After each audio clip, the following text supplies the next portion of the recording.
Welcome back, everybody, to another episode of the Fully Corked podcast. My name is John, and I am joined here by my co-host, Charlie. Hey. And hopefully we bring you a good one today. We have some fun topics. We've got a good wine of Italy, hails from Italy, which is very exciting. I think definitely a favorite country of mine. It has some of my favorite cities in the whole world, and now we get to have some of their grapes. And now it might have one of your favorite wines. I'm reading up on this, doing some last second cramming as I'm not doing the blind taste. There's a lot of good literature and a few brief Google searches on this wine, so I'm excited for you. The bottle is from Trader Joe's. We went up the price ladder on this one a little bit. I think this is a $15, $16 bottle. Yeah. Barolo Rosa del Olmo 2020. Produce of Italy. I will not reveal anything from the back cover, but I am excited to try this. It's been a minute since we were gifted the excellent CJ McCollum wine that we have broken maybe even the $10 mark. Yeah. And so, I'm expecting big things. I hope my money is going a long ways here. Yeah, I know. We've been scraping the bottom of the barrel. Hopefully this is a little bit of a reprieve from, honestly, the last 3 or 4 wines we've had have all been serviceable, though. Trader Joe's is doing a good job with that price point. So one thing I was talking about this weekend, so I was at a cabin and I was with friends, and they do a wine service that I cannot recall the name of, and we're not sponsored by them, so I wouldn't repeat it even if I did. But Trader Joe's should do this. Do either a once a month or every 2 months. You get 6 bottles. It'll be literally half the price of what any other wine competitor would fill those bottles for. I don't get why they don't do it. I don't know if it's a delivery thing. You can people at Trader Joe's, people with Trader Joe's connections, get us in touch. We got big ideas, and we love a little cheap wine. Nothing wrong with that. I actually belong to a wine club here in San Francisco. Oh, really? Yeah, it's called the California Wine Club. They just go up to Napa and they find these winemakers from like very small wineries, or they're like random people doing their own vintning, I think is the proper term for it. Like if you're a vintner, I believe you're like a wine grower. We need to get some sort of subscription so that we can stop running to the store. Maybe I need to join in on the California Wine Club. Yeah. Is it 6 bottles a month? 6 bottles a quarter. I was thinking about this too, because even if you were living with your significant other, 6 bottles a month is a lot of wine, I think. We are at bare minimum opening 4 bottles a month, right? I'm certainly not finishing most of them, and I still feel like I'm drinking a lot of wine. If you had to work through 6 bottles a month to like stay on pace, like that's crazy. I do feel like I could figure it out. Oh, I certainly could. If there's a will, there's a way. What I couldn't do is if I, had a shipment of wheat coming to my place, some sort of bread bagel, and I know that this is coming into play at some point here. I understand you were over the course of the weekend celebrating Lindy's birthday, Nobu, other various lovely restaurants. Yeah. Did you run into any wheat, any gluten out there? Did you relapse? So Charlie, I am extremely excited to announce that I had a wheat-free weekend. And I tell you what, I feel light on my feet. Dude, you look good too. You're glowing. Do I look good? I got a haircut. Yeah, I think that's a side effect. It looks good. Like I just went and cut my hair.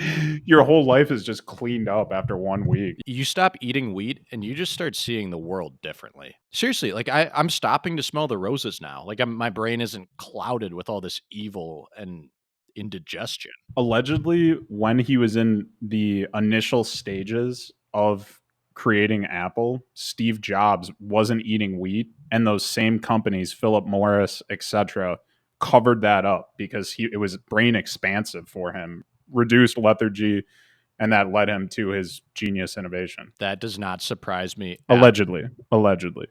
But it's a conspiracy cover up, the works. But you heard it here first. Steve Jobs did not eat wheat when he created Apple. Yeah, he was wheat free.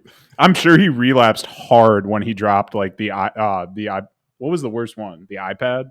That's like a wheat brain idea. Was the iPad their worst gadget? It's gotta be, because AirPods are awesome. Yep.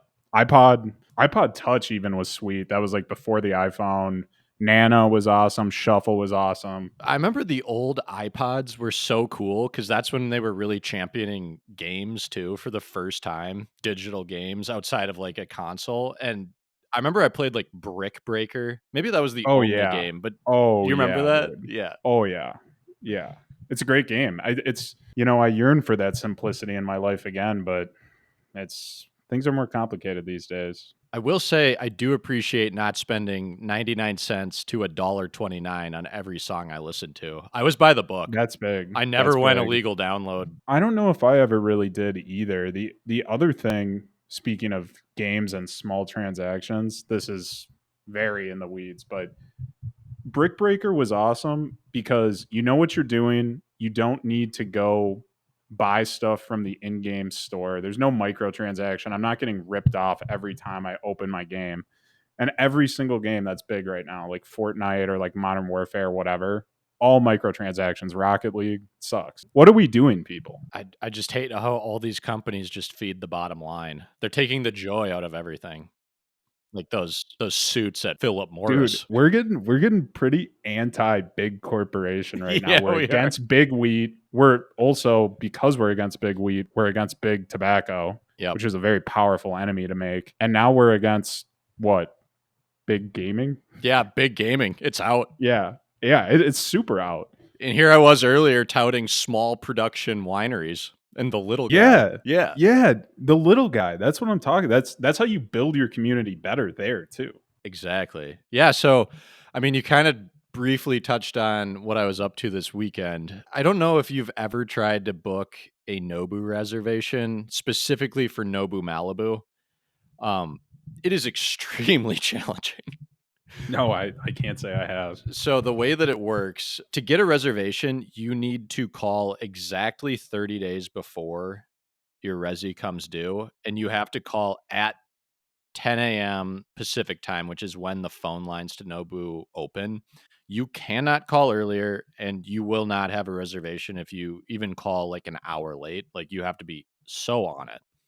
And so, like you said, it was Lindy's birthday, and our favorite restaurant, probably in the whole world, I mean, it's at least top 5, is Nobu Malibu specifically, just because it's such a vibe. And I was like, I cannot mess this up. Absolutely. And so the day that I had planned to take her out was Saturday, but I was so nervous about not getting that Saturday resi because that's like prime time Mhm. that I called on like the Friday 30 days before. And I ended up getting 8 p.m. Friday night Nobu Malibu dinner. Nice. So I'm like, That seems perfect. sick. That's perfect. I'd pre-booked a hotel for Saturday only, like we were going to drive down to LA. But I was thinking, okay, I got this bird in the hand and I'll try again tomorrow and try to get you know, Double it. double it. And so I call and I literally the next day get 8 p.m. prime time Oh reservation my. Saturday. It's going to be amazing. And then the guy goes, I see here that you also have a resi for Friday night. Did he call it a resi over the phone? He probably did. It was pretty cash, but then he kind of turned his tone and he was like, just so you know, the higher ups at Nobu Corporate do monitor our phone lines. We do not like holding reservations. And if we notice that you either cancel or alter this reservation, this will be an unfavorable move for Nobu Corporate, and we may or may not affect future bookings. I mean, what type of information do they even have on you? The name you told them Dude, that on the phone? they have my phone number, which is how I should have called via a different phone number, like rookie move by me. Call from an office line, like the randomly created ones. Yeah. I mean, actually, because I kind of chickened out then on the call. I'm like, no, like I'm entertaining guests. Like I have a reason to have the same exact reservation 2 nights in a row. I'm a famous podcaster. I'm getting prime time 2 nights in a row. It's that simple. Yeah. So I call up Lindy and I just tell her, I go, hey, lucky day. Like we're going to Nobu back to back nights. And you better get ready. I like scramble and book an Airbnb in Malibu for Friday night, like, just had to make the whole thing happen. I feel like the call. I'm imagining this call that you gave to her, and it opens up with, "Lindy, you know what's better than one reservation at Malibu? No, or at Nobu Malibu? What's that? Two reservations back to back, Yeah. prime time. You could try the whole menu. I mean, so tell me about it. Either the dining. Did you hear anything? Did you see anything interesting? Did you have wine there? How did it go? We did it all, and for those that follow the Instagram, I did a wine review. I tasted their House Sauvignon Blanc, which I rated an 8 out of 10, which is a pretty Really? high That's rating. generous. It is until you realize it's Nobu Malibu and, like, every drink there's, like, $25. Yeah. So they Glass of wine's 25? it was 23. 23 for the house. Ooh. Right. A double booking at Nobu is not easy on the pocketbook, No, dude, I can't imagine. but it was so awesome. So the first night, Friday, we get there, and we pull up at, like, 7:50, and there's a ton of paparazzi parked outside, which I've never seen. Like, that is such an interesting event to witness. Like, you see a bunch of, like, kinda, like, undercover looking cars and then, like, this mob of people dressed in, like, black coloring with, like, all these big cameras just zeroed in on the door. And then 2 girls were actually doing something really funny. Like, they were, like, filming themselves, and then they were, like, filming, like, the paparazzi and Oh, being the like, paparazzi "No found us. pictures, no pictures." Yeah. I get there for my 8 p.m. reservation, and I'm like, "I'd like to table outside, etcetera." And they go, "Sir, that's gonna be about a 45-minute to hour and a half wait for your table." With the reservation? With the 8 p.m. reservation. So I was like, "Okay, it's gonna be one of those nights." And luckily they had a bar there, and so we just went to the bar, we got our drinks, and then it wasn't me who saw him, but Lindy looks over and she goes, "Oh, wow, it's Jason Momoa."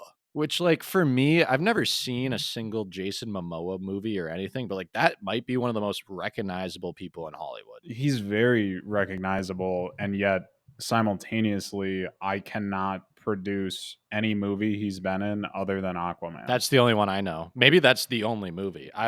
Aquaman's big enough to just And he himself is big enough where it's just like, you recognize this dude. He's huge. oh, Like yeah, literally physically big. physically huge. Huge hair. Yes, dude, his hair is awesome. Oh yeah. So, I mean, that was, like, cool to see, and then we went on to have an awesome dinner, and just, like, lived it up. Super fun. So, Saturday morning, like I said, we had an Airbnb in Malibu. We go out pretty early in the morning to go hike in I think it's called Point Doom. It's kind of like a piece of land that just, like, juts out into the water, and so it's, like, really cool views of the Pacific Ocean, but we needed to stop for a coffee before our hike. Quick question. So you said Nobu's your favorite restaurant? What's Yes. your favorite coffee shop? Not Spy House Coffee. I hate that That's place. exactly what I was about to guess for you, and I'm happy you took the words out of my mouth. I know you hate it. I hate it I too. think that is the worst coffee I've ever had, and I hate everything about they're trying to cultivate the most hipster vibe. They're trying to be so cool, but they are literally serving sour coffee. It is awful. They saw sour beer and how that drew in the hipsters, and they said, "Let me do one better." You remember the blackout coffees we got? Yeah, It was as if they distilled it through a grinder made out of mud. It was the least tasty thing.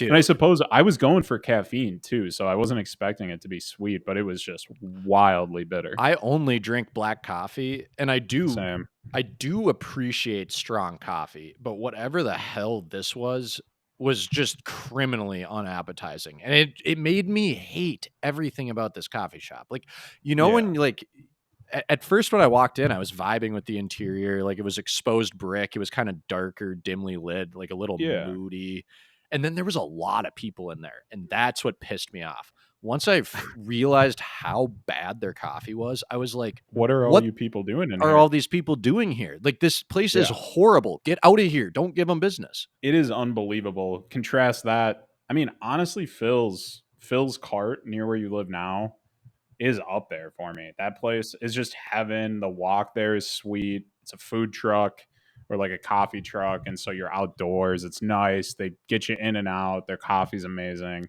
It's the exact opposite of Spy House. It is. Spy House takes long too. I mean, Jeez. It was garbage. So you were on the point to grab a coffee. Yes, but we hadn't made it to the point yet. We stopped in the Pavilion, which was like this awesome little grocery store. It's literally just a different branded Safeway. I thought it was fun because it was called the Pavilion.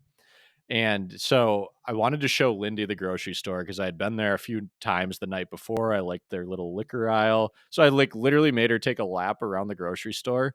And then we come to the meat counter. There was a familiar face, Oh no, at the meat counter. but I didn't know why this face was familiar. And then it dawned on both of us. We were looking at Caitlyn Jenner. In the meat store? Yeah, Caitlyn Jenner was ordering meat for like whatever she was going to do. The thing that stuck out to me Yeah. the most, dude, she's tall. I guessed her to be like 6'4". Really? Turns out she's 6'2", but has like impeccable posture. Obviously, Olympian, excellent. Yeah, I was about to say Olympian in like track, right? Athletics. Yes, in athletics. I was like very surprised. I mean, I think she's like 70 now or something. Like, it was like an interesting How silhouette old to is see. Chris, dude? She's got to be getting Dude, I think super she's old. like 70 or something. Yeah. Are they're still married, right? No. No. No. Seeing somebody that prolific in public was pretty shocking. Especially just in the wild, like just at the meat counter. Yeah, that honestly, if you gave me 10,000 guesses, I wouldn't have guessed that name. I haven't Yeah. thought about Caitlyn Jenner in a long time. It's kind of topical given the Olympics. Yeah, absolutely. Yeah, but anyway, so we saw our celebrity on Saturday. We were like, wow, okay, that's cool. We can be happy. We go on, do our hike. It was great.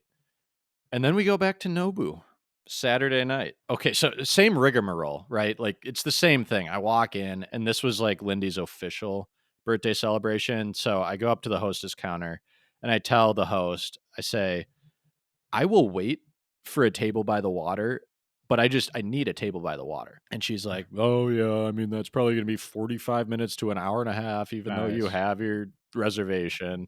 I'm kind of thinking like, I don't even need to make a reservation at this point. Like I just go show up and sit on my hands for like an hour. But we go do the whole bar thing. That's when I ended up doing my Sauvignon Blanc review. And as I'm doing this review, we noticed two pretty prominent celebrities walk in, a couple. Mm.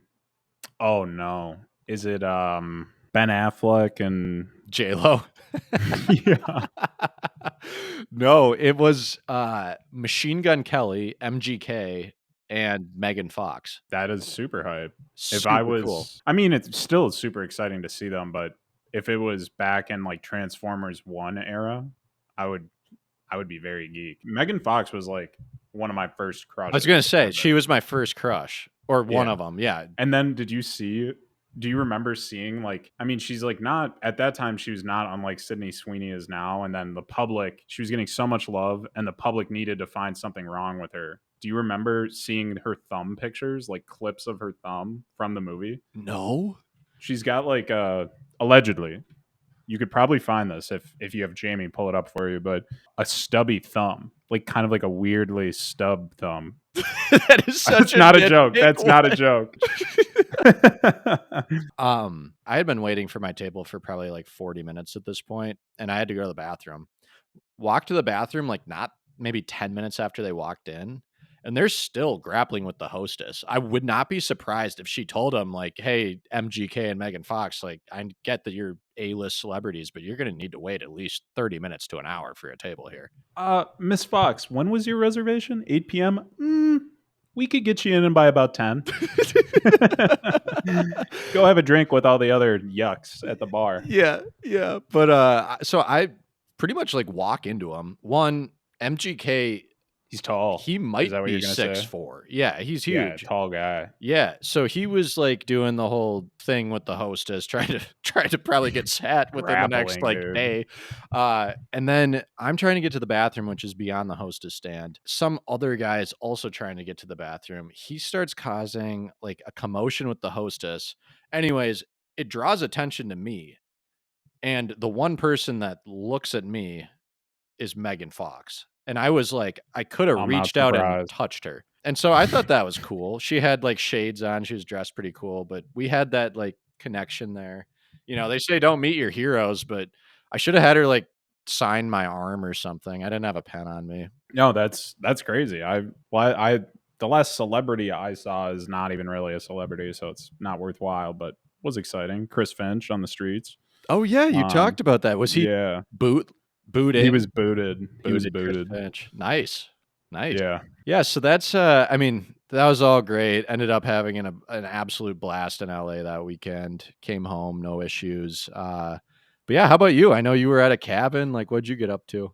Yeah, a handful of things. So I mentioned the box of wine that one of the couples I was up there with brought, and so we were doing an impromptu tasting. They had either they were aware of the podcast and they wanted to see if I knew my stuff, No way. They were and testing so you? it did feel a little test like. Kind of badass though. How'd you do? I mean, I kind of bided my time. Like I took like one sip, and they're like, "What are the notes? What are the notes?" And Were I was they like, reading it too? Like were they no, like I don't think it was like less academic. I think it was kind of like a literacy test where like or maybe like a language test where if I say I don't even need to be right, but if I sound like I know something about wine, I feel like they'd give me the pass because we didn't know the tasting notes. But here's the thing is the two wines we were tasting were both rosés. And so it was I mean every rosé as far as I know is strawberry or cherry as like or Yeah. both And as it's the a fruit notes. blend of red and white. They're very uncomplicated. At least anyone I've run into, there's not with the red is honestly the most fun to test, to taste, and then try and like decide what's in it because there's much more, I suppose, variety of notes. Mhm. Kind of copped out, was talking about, strawberry, cherry, smoothness, whatever. So that was all going good. And then we finished both of those bottles and we got into a Viognier and it was a French white. Oh. And this was a tricky bottle. This is a bottle that it didn't have a super fruit forward note. It's like very buttery, low tannin, didn't sit in your mouth, but it was strange because it did not have even a little bit of your classic green apple. So my crush was gone. I was like, you couldn't drink this and think there's like a strong green apple note here. I can't even remember what I said, but I looked it up later because I was like kind of rattled. I was like, I have no idea. Apricot, peach, Dude, one other. I mean, like the biggest thing in the descriptors for it was buttery, which is like not a flavor, but it did have that finish. It was an interesting wine, so I was happy. I was happy they brought those up and they put me to the test. that is fun. It sounds like you did okay. I mean, it sounds like you, like, came correct. You brought enough knowledge that you've gleaned throughout the last 18 episodes or so that we've done of this, so, I mean, Yeah, kudos to you. I'm actually doing something similar. I have a cabin weekend up in Lake Tahoe this weekend, and I went and bought, from Trader Joe's, like, 4 of my favorites that we've done on the pod, and I'm gonna bring it up for my nice. buddies, and I'm gonna turn it on them and make them do some blind tastings, see what they That's come away that's with. huge. That's Yeah. huge. That'll be a ton of fun. My favorite moment of this cabin trip is we had been at a sandbar.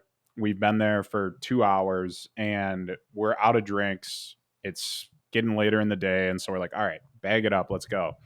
And so me and two other guys are responsible for pulling out the anchors and then holding the boat, and it was pretty windy so that it doesn't like drift into the other boats there, Mhm. because you could stand in the sandbar. And so we're getting along in this process. We got the anchors like starting to wrap the rope, put it back on the boat.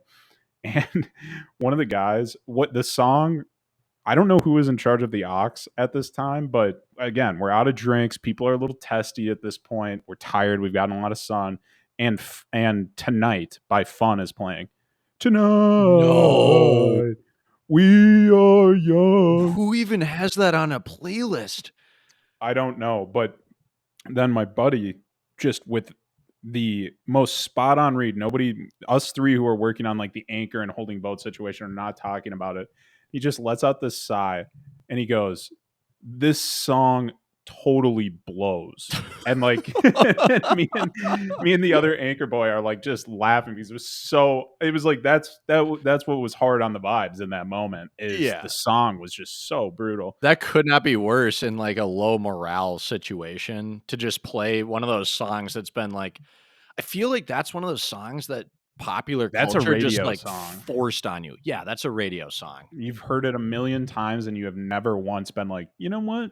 Let me put on Tonight by Fun. It's like that That'll be Pharrell cool. "Because I'm Happy" Yeah. or the That Blurred was like Lines, like Despicable Me too. yeah, maybe people like that one. Blurred no, I like Robin Thicke more than I like Fun, but it's not important. They are all in that category for sure. Blurred Lines is not my favorite though. I can't. I'll think of my top 3 Robin Thicke and get back to you. But so the other thing I want to discuss here, I tried something new while I was there, and it was less of me trying something new, and it was more a new way of thinking was shown to me, and I adopted it. Oh. 2 actually. Oh, a little bit of Number personal growth for my boy. Yes, it was very. I was skeptical of both at the start too, and then I saw the light. So number one, you're familiar with a life jacket. You wear it when you're on boats to prevent you from drowning. Of course. You're familiar that they generally are considered a vest. You wear it up top. Naturally, yes. But if you take the armholes, put them around your leg, zip it up the other way like a diaper, the utility is far greater. And here's why. Oh. One, if somebody was just passing by you on a boat, they wouldn't tell you're wearing a life jacket and they're like, this dude's just treading water like a freak right now. And he's not worried about it. So you're kind of cooler than other people wearing the life jacket the regular way.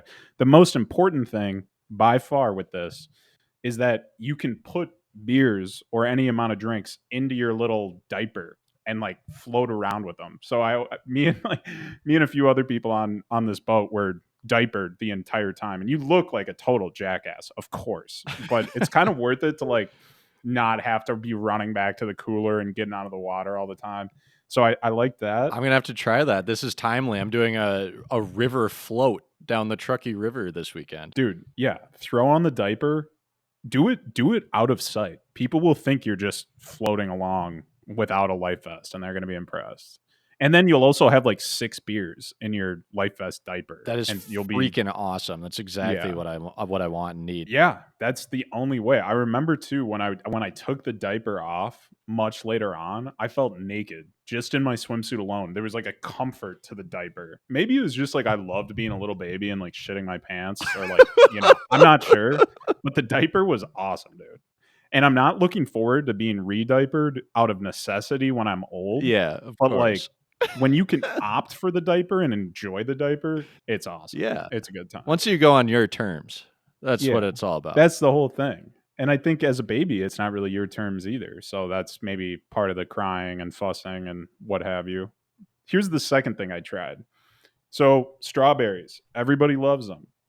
Do you cut the green stuff out of your strawberry before you eat it? Like the little like leaves on the top. I typically do not. Really? So you just pop the whole thing in and munch it? Oh, no, I mean, I bite them. Like, I pick them up by the greens, and I'll take a bite. But if you're serving it to me in a dish, maybe I will cut them, yeah. So in which of these scenarios do you eat the leaves on the strawberries? In none of the scenarios. So that's how I used to think. And then one of my buddies, same buddy who said Fun by Tonight sucks. So he was just on a heater. Yeah, He's I like, trust this guy. Yeah. This is, yeah, he's trustworthy. He's like, this is how I eat strawberries. It's not like somebody was doing something weird with food and then they tried to redirect it and they go, this guy eats strawberries whole. And he's like, yeah, everybody does that. It's normal. And I was like, well, it's not normal, but I'll try it. And it was awesome. It was very carefree. It was just low intensity. If I was eating them with yogurt, I'd probably cut it out. But if you're just hitting strawberries only, very convenient. And it does not make it like less enjoyable by any means. Don't they have stems, or is it really just like a leafy green? It's just leafy. It's like, yeah. I mean, it doesn't taste like anything really. Is this Philip Morris, like, big tobacco telling me to cut my greens off of my fruit? Like, trying to, Yeah, like, they're trying to steal the greens. they're from trying you. to maximize the sugar and minimize the nutrients. Wow. That's what we've been taught. It's like cutting your rind off a watermelon. You have to eat the rind. I think I'm cutting my watermelon off my rind moving forward. Just slamming rind. Rind only. You show up to a picnic with a bunch of rinds for people. My final thing was a debate. So over the course of this weekend, I got into an argument with somebody because we were talking about Godzilla and King Kong, two made up things that I think are cool and are big. They're both big, Definitely minimum. big. Yeah. And so he's saying Godzilla is awesome. King Kong sucks. King Kong is not even a top 10 big thing. And What? I was like, that is absolute bullshit. Name 10. Name 5. It's not possible to name bigger, better things than King Kong in your top 5. So he ended up filling out 10 that he rated above King Kong. A few that I remember, Clifford the Big Red Dog. You think that's better than King Kong? Probably deserving of top 10, but not better than King Kong. I haven't even seen this movie, so it didn't resonate with me, but I remember thinking of this because I was like, this is bullshit. Sunshine from Remember the Titans. He's like a football player in No. Remember the Titans. No. I didn't love that one. And then here's one I gave him just to finish out the top 10 and put myself out of my misery. Hagrid, worthy Yeah. of top 10. Pretty big, He's pretty top cool, 10 but big guy or big characters. big thing. Yeah. Iron Giant from like the old like Disney Pixar movie. I liked Yeah, Iron Giant. I threw Iron Giant Yeah, out okay. too. You I had see good ideas, but King Kong is in there. There's no doubt. King Like you Kong could might throw be like my number Jaws in 1. there. Yeah, Yeah. King Kong. The other thing that makes King Kong so good is it's not just some, like horror movie or like big monster movie. By the end of it, when King Kong, spoiler if you haven't watched King Kong, fast forward, when he's getting like gunned down on the Empire State Building and he just like loves the girl Yeah. and wants to protect her, makes you want to cry. He You care pulls at the about King Kong. heartstrings, and somehow Yeah. that movie feels slightly realistic. Oh yeah. I mean, there's dinosaurs in there, there's a massive gorilla, but for some reason, I kind of believe it. Whereas Godzilla, I think they've done the math. It would collapse under its own pressure. Like it couldn't Yeah, support if it was itself. that Like, far underwater. yes, like Yeah. Godzilla It doesn't really actually make sense. cannot physically exist in our world as we know it. King Kong can. Godzilla might just need to abide by like going up only 5 feet at a time and like blowing into his nose Yeah. to prevent himself from getting the bends. But anyway, that was a conversation that I was impressed by the ingenuity to get to 10, but I disagreed with it very thoroughly. So those are some of the highlights from the cabin. We need to talk about what you think about this wine, John. Yeah. We really do. I know it's blind tasting time. I've been trying to get a couple sneaky little sips in just to make sure that I'm coming somewhat correct. Again, Italian wine, I'm lost. So I'm gonna give it my best shot. I'm gonna take one more sip before I go. As you do, Barolo, the old expression goes, is the wine of kings and the king of wines, which is the first thing I read about this online, which is awesome. It is a classic example of synergy between a specific grape variety, in this case, Nebbiolo, and a particular place, Northern Italy, essentially. But prestigious, age-worthy, collectible wine, not necessarily this one, but as a whole, Barolos are like that. And it's a wine that rewards patience. And unfortunately, we only have 4 years of patience here, but hopefully you like what you find. I actually really like this wine. I am a sucker for Italian wine, but this specific bottle is plenty good for me. Even when you taste it, don't you taste like a little bit of that richness on your palate? I feel like when I first sip, I almost get that elevated taste that you'll find in like really expensive wines. So it's like really trying to pop through and give us something. Inspired by that, here are my tasting notes. The one that I think I get the most of, I'm actually torn. I have about 3 floating around in my head. They're all fruit. So if you tell me this isn't a fruit forward wine, I'm toast. I'm very torn between plum and blackberry. I think absolutely one of those is in there. And then the third I get is raspberry. But I think plum and blackberry are my 2 strongest. Dark berries listed as the primary flavor note. I would kind of like dark fruit. If it was worded as dark fruit, I'd throw plum in there too, Yeah. right? But dark berries, I mean, makes me think. What were your 2 guesses again? Your primary guesses, plum and blackberries? Plum and blackberries, and really plum forward. But I originally wasn't even going to say blackberry, but then I was starting to get more blackberry, and I figured that's a safer bet anyway. It's like plum is kind of like who. You never see plum listed alone. You just see it like lopped into dark fruits. Yeah. So there is some interesting other flavors in here. I'd love for you to give it a try. Yeah, yeah, yeah. I'm guessing there's some spice, maybe even a little bit of an earthy note too, but definitely spice. This earth note is crazy. Spice, count it. I think it is like to your point, the expensive feeling. Like it's a complexer or wow, that's definitely not a word, a more complex taste. It's not to say it's like muddled and like unfocused on what it's trying to do, but it's just kind of like a nice, interesting blend. I think they did a nice job. Yeah, I think spice, I mean, just for the sake of throwing something out, I think there's like a little bit of pepperiness on the palate. Yeah. It's kind of like Yeah. it kind of pops when it hits your tongue. And then as far as an earth note, I wish there was a more eloquent way to say this, but I'm tasting dirt. Yeah. Yeah. Dirt, dirt, What's shavings, ground dirt. We're going dark dirts, like dark fruits, dark dirts. so, I'm seeing a number of things here. So, one, back to your pepper point, I see white pepper. Nice. Here's one that might work for your dark dirts. This is kind of lower on the earth notes.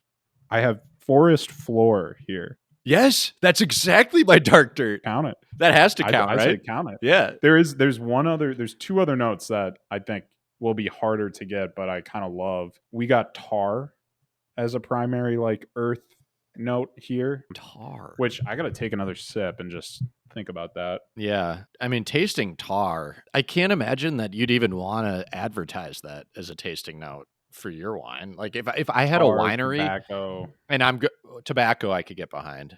Yeah. Yeah. I feel Okay. like it would be Okay. like a dude, I'm just picturing myself back on the Amalfi Coast, sunset dinner, but light dinner. And then you're going and you're looking over the sea and you're smoking a long, skinny, hand rolled cigarette with this Oh in my hand. gosh, dude. Woo. Yeah, that's peak living. I mean, that's like Yeah. if you want to have a best night ever, like that's a really good way to start it. And I feel like really, I'm sure this is wildly accessible and on the lower end of Italian production of Barolos.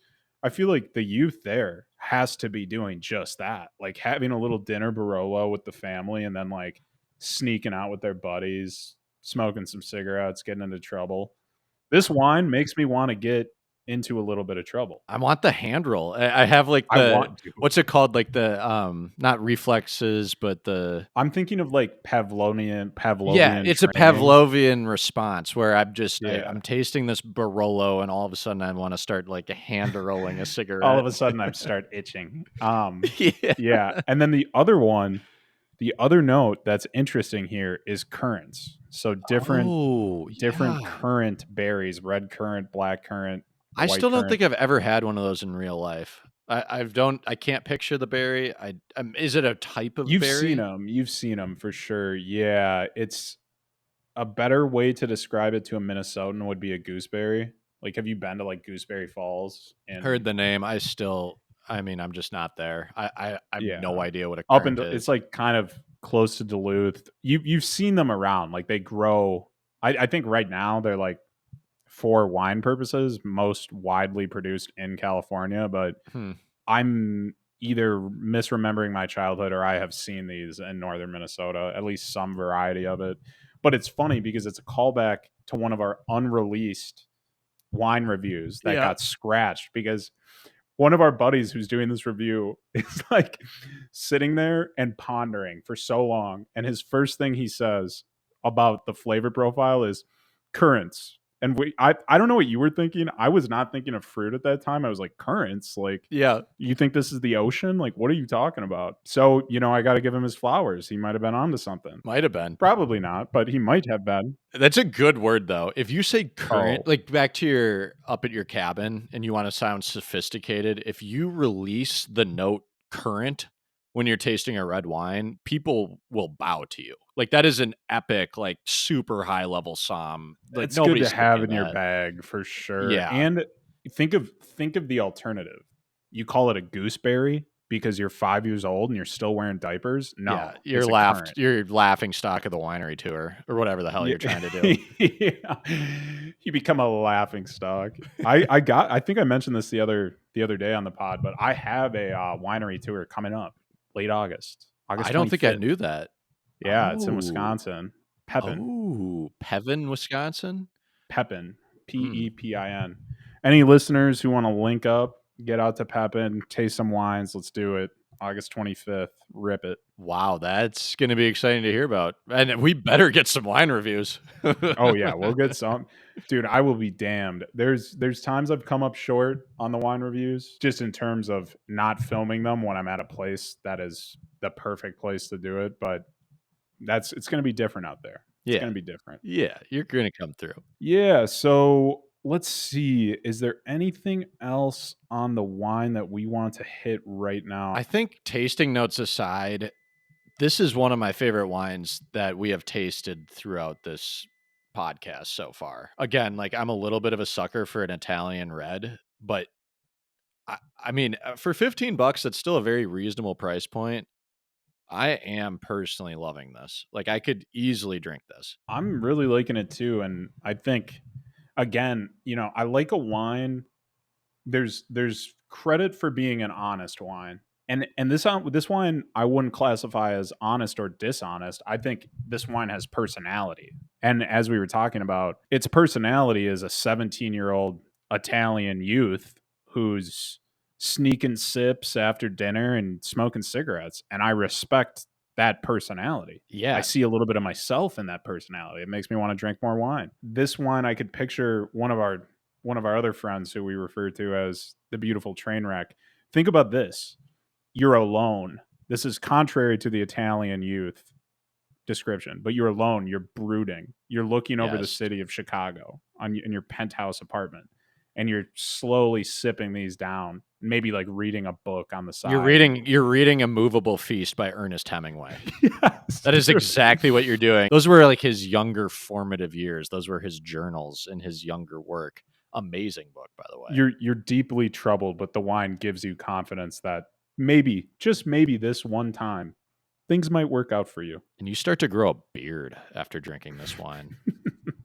I think it's got enough tar to put a little hair on you. I mean, I don't Yes, know. puts hair on your chest. Yeah, yeah, but yeah, I think good job on the blind tasting. It's hit most of the notes with little or no assistance. So good job. This was a tricky one, I gotta say. Appreciate it, Charlie. I mean, I'm trying my best. Just in light of me being at Nobu these last couple of nights over the weekend, I was kind of thinking about like, you know, I wasn't necessarily beefing with the hostess stand, but it did get me thinking, what are some pet peeves or just general annoyances or grievances I have if I go out to a restaurant? One came to mind for me that I think might be a little controversial, but I just want to put it out there and see what you think. Rip it. Okay, I'll set the scene.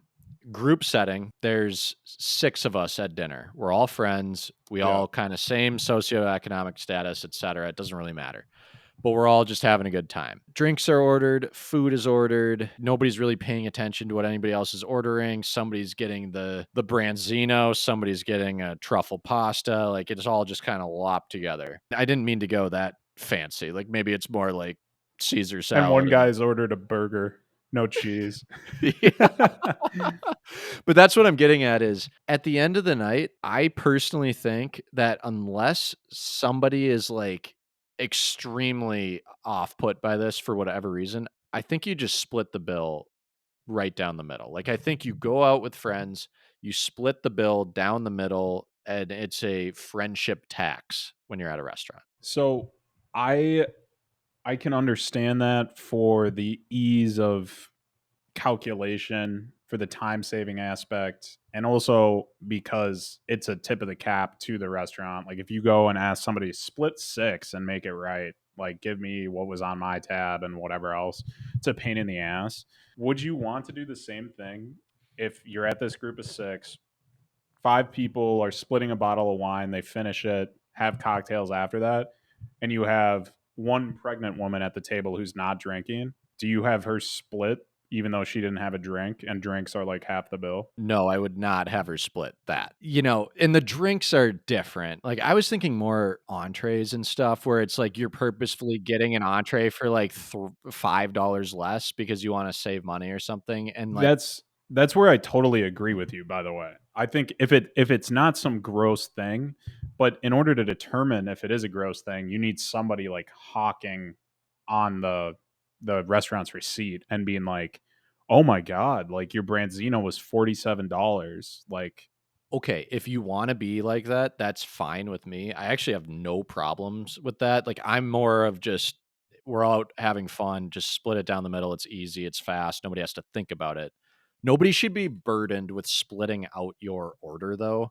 You know what I mean? Like, if you're the 1 or 2 people that are very particular about, like, "Oh, yeah, well, I got an entree for, like, $3 less, and I didn't actually order that starter or something, and the rest of you did." Like, you're I saving didn't at the end have of any the of the day. truffle fries. I swear to God, I didn't have any truffle fries. That's the thing, is if you are like that, you need to pay. You need to take the bill home, and you need to go on Excel and itemize it. I do have a story. This is, like, so outlandish that I think this specific person definitely did get charged his fair share because in a 12-person table, we had 12 people at this table in an Italian restaurant.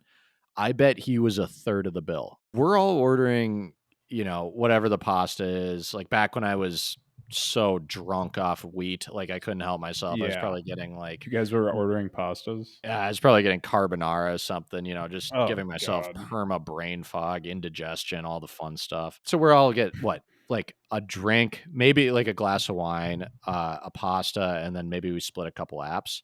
This guy ordered the surf and turf steak and lobster option, which was with if every pasta is $30, I mean like 75, 80 for the surf and turf. He was He hungry. got a $30 minestrone soup just for himself too. He also didn't split anything else with the table. He ordered a Percy bottle of wine. That's a man that knows what he wants. It was. He also didn't say a word to anybody. Like, he was not there to make friends. He was there to eat. Literally, he sat in the middle of the table and didn't say a word. Ooh. You can't have someone in the middle who is not working to facilitate what's going on in a 12 man and woman situation. In his defense, he had so much food to get through. Like, he just needed. Dude, maybe that's why he did it. It was like a nervous tick of if I have so much food in front of me, I'll always have an excuse to not engage with the table. And then once you're done with all that food and the bottle of wine, then your defense mechanism is I'm too drunk and so I have to go home. Yeah, and Maybe he full. was just as yeah, you're sleeping like a baby after surf and turf and minestrone and a full bottle of red. Unbelievable. But yeah, so we ended up rectifying that one. I mean, that's a little too heinous to get away with. But he tried, which I guess I kind of respect. What do you think about the other place that this is kind of applicable is out at the bars? I feel like in college, I totally understood multiple people throwing card or like you get around, I get around. Or even like if you were buying drinks for a couple of your buddies that night, you go and request them the next day when money's way tighter. But that's where I think your like friendship tax thing really comes into play for me is that's if I picked up a couple rounds for people at the bar, I know I'm getting it back and I'm not busting people's balls when they're hungover and being like, hey, actually, you owe me $36 from two gin and tonics last night. I also am not in a point in my life where I'm doing bottle service right now either, nor would I be No. looking to split that. Like, I would only accept bottle service if somebody was like, we have an extra spot that's completely scot free and your name's on it. Like bottles, is there a bigger ripoff than bottle service like in the No. world? No, that's gotta be the biggest ripoff of all time. Microtransactions, maybe. At least you get something for a microtransaction. Just get like a bad hangover and a hole in your wallet from bottle service. Brutal. You know what we're gonna have to do is Get I bottle mean, service. we have a decent following, right? Like, I think we need to create our own bottle service. Like, we should do a meet and greet one of these days and have anybody that listens to the pod that wants to come hang out, come get bottle service. But instead, it's just like Except they pay 20 for us. bottles of $5 Ferme Julian or something. Yeah. Dude, yeah, that would be honestly, that's would be so much my preference. Because the other thing that sucks about bottle service, like when we were in Barcelona or wherever, is you pay like hundreds of dollars to get 1 liter of a standard liquor. It'd be like a Yes. liter of, or I mean, generally it's a little bit nice. It's They'd like bring a you Grey Grey Goose, Goose, like right, if you got vodka, but the issue I had with bottle service is it's like Nobu. You buy it, and then they're like, "Yeah, in like an hour and a half to 2 hours, then it'll come out, right? Like, then you get your Grey Goose in 2 hours after, like, paying for all of your drinks up until then, and I mean, I swear they do that on purpose too. Yeah, it all seems to be a racket. These big corporations, Charlie, I'm telling you. They're trouble. Buy local, people. Go to your farmers market. Support business that is around you. I mean, I feel like we gotta just mic drop and end the pod after that. Thank you all for watching. If you've made it this far, you guys rock. Thank you for You guys listening. really rock hard. Yeah. Yeah. And so, again, just thank you very much for showing your support. We really appreciate it. You all make it so much fun to do this. Makes it really worth it and rewarding. And so, with all that said, how about you give us a like on all social media platforms? Maybe give us some follows, share us with your friends. I'm sure others would hopefully enjoy listening to us as well. We're on Instagram, YouTube, wherever you find your podcasts, as long as that's Apple Podcasts or Spotify. And we even have a TikTok that we don't really advertise, but it's out there. Go follow that too. We might be doing some behind the scenes footage coming up. Yep. And one final thing, as the end of the season approaches us here, please send in questions you want us to discuss in the final 2 episodes. I don't know if we've decided on just a total tell all where we stab each other in the back and just lay it all out there, reality TV show style. We're coming up with different ideas, but as always, we love engaging with you guys. Your ideas are always awesome. And so, you know, any thought half baked to genius, please send it to us. Doesn't even need to be in the form of a question. We'll re-engineer it. So yeah, love all of the engagement and support, and hopefully we'll see some interesting questions come through. Yeah. And we'll see you all next week. Peace. Cheers.